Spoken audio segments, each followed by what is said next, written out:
It really doesn't surprise me that we have this split mindset. Going back to the beginning, it's been a geographic issue. We pushed into the interior of the continent and we found navigable waterways and fertile land with good weather. It was from the old world pre-industrial point of view, nirvana, and we experienced 150 years of economic growth. And for us, that's normal. This is what it should be. And so anytime that we experience a setback or a hiccup, we're convinced like the end is nigh, and we're convinced that our system is about to collapse. And it hasn't been true since the beginning. It's not true today. Does that mean we can't do better? Of course not. Of course we can do better.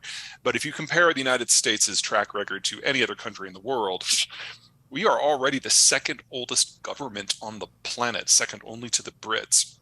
And we have we have exited every decade in a more powerful position than we entered it, both in terms of our own national economy and relative to the global norms. That hasn't changed in the last 30 years. Let's dial it back a touch just so you can understand how we got to where we are. All right. At the end of World War II, the Americans changed the way the global system worked. It used to be that you were either in an empire and you lorded over countries or colonies that would give you resources and serve as captive markets, or you were one of those colonies and life wasn't all that great. So what the Americans did is we said that we would use our Navy to patrol the global ocean so that anyone could go anywhere at any time and interface with any partner and access any material or market. If in exchange, you would side with us against the Soviets in the Cold War, we bought an alliance. And that meant that many countries, most countries, could industrialize for the first time. That changed the way we live. Not only did we all of a sudden have this explosion in economic activity because of access, we saw people moving off the farm and into the cities to take industrial and services jobs, higher value added, more income. But when you live on a farm, kids are free labor, so you have a bunch. When you live in a condo, kids are just really expensive, loud pieces of mobile furniture, and adults aren't dumb, so we have fewer of them. And starting at different times, moving at different rates, the birth rate across the world collapsed. Started, of course, with Western Europe, but by the time we got to 1992, the entire developing world had globalized as well. So it happened there even faster. Well, remember that for the Americans, this was never about economics. It was about security. So we started backing away from globalization back in the 90s. And today we're the least globalized economy out there of size. In addition, we're a large country with a lot of elbow room, and so we didn't jump directly from the farm to condos.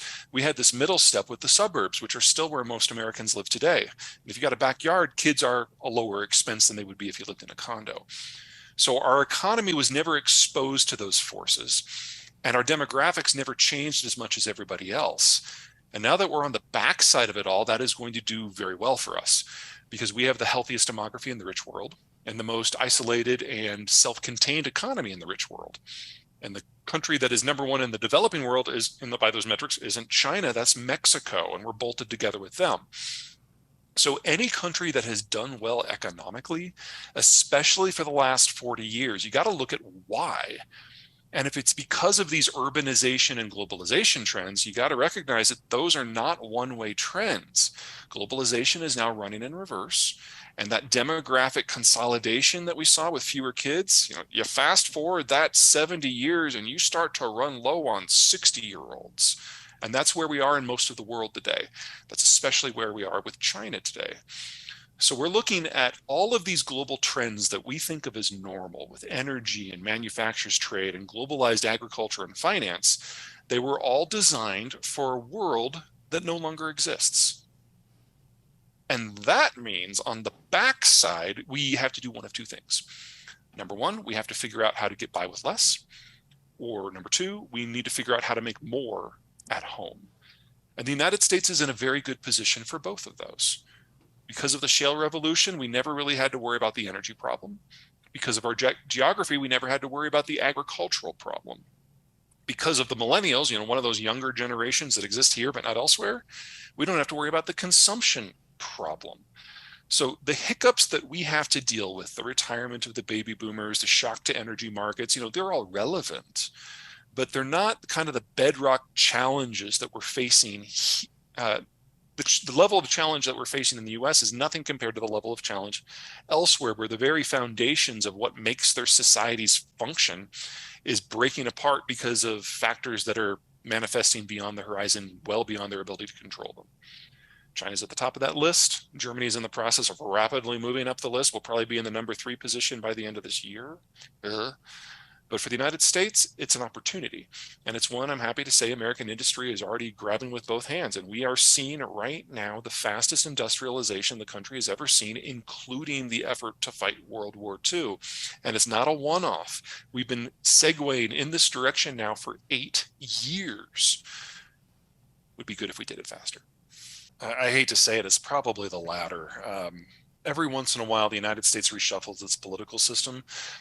One of the pros and cons of having a two-party system, and our Constitution pretty much guarantees that we'll always have only 2 parties for the long term, is that they have to be big tent parties to bring in that extra marginal voter to outvote the next guy. That means that we have weak party structures. So like if the Senate majority leader is having a problem with the rank and file, it can really get out of hand. But it also means that our political system tends to be pretty flexible, because as technology and geopolitics and culture evolve, the parties move with it, and the factions that make up the parties move around. Every once in a while, those changes in the trends reach a boiling point, and one or both parties breaks apart, and then the factions shuffle around and make new alliances, or maybe voters that used to be in the swing position join a party, or vice versa. We're going through one of those periods now. We had the rise of globalization. We have the fall of globalization.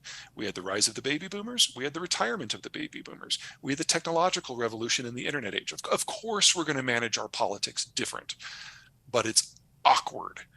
And you add in social media, and every faction wants to make their issue the litmus test for whatever the new party alliance happens to be.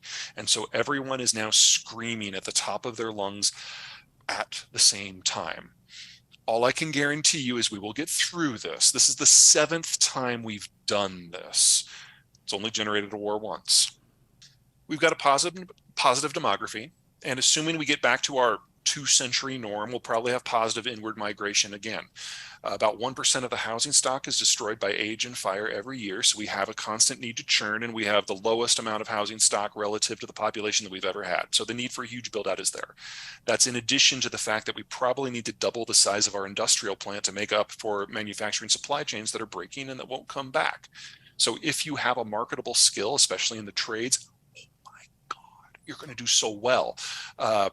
We are already in a position where a high school graduate with a 6-week welding degree makes more on the job in his first year than a white collar worker does after 5 years of work experience and their college degree. So that's already a little wonko. It's probably going to get worse, because the same demographic transition that has affected most of the rest of the world, it's affected Mexico too. Not as bad and not as soon, but we're probably at the end of positive inward migration from Mexico, which means we have to generate all of that labor internally in an environment where the baby boomers, our largest class ever, is moving out of the workforce, and the Zoomers, our smallest one ever, is moving in. This calendar year, that's already a shortage of 400,000 workers. Normally, we'd turn to Mexico for that. Doesn't work anymore. So this labor crunch is going to shape everything. It is a good time to be in the trades. I can't imagine any workers are going to see a smaller wage increase over the next decade. I will never tell people that printing $1 trillion of currency isn't inflationary. Obviously, it's inflationary.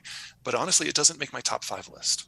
The labor issue is by far the biggest one, that worker gap that we have. Not only is it numerical, it's also qualitative. The Zoomers are not like the boomers or the millennials. They're sharply antisocial. They're very competitive, and they only want certain types of jobs where they're not reliant on someone else, and preferably where they don't have to see anyone else. They want to code in the dark in a closet. That's great if you're in Silicon Valley, but if you're trying to get a house built, it's a bit of a problem. So we're not just going to have labor inflation building over time because of numbers, but because of mismatched skill sets. Beyond that, we have an energy shock because of what's going on with the Ukraine war, and an agricultural shock because of what's going on with the Ukraine war. Now, the US is the world's largest producer of food and energy, and is the world's largest exporter of food and of refined energy products. So we are only as exposed to the global market as we choose to be. And the Biden administration does have some options for severing that connection. That's not a step to be taken lightly, because if we were to stop energy exports, yes, that would lower prices here, but it would probably double them everywhere else. And that would, let's just say, have some knock-on effects that we might not like all that much. Well, I'd argue that the Russians are probably going to win the war in Ukraine regardless, but that's another topic that we can get into if you want to.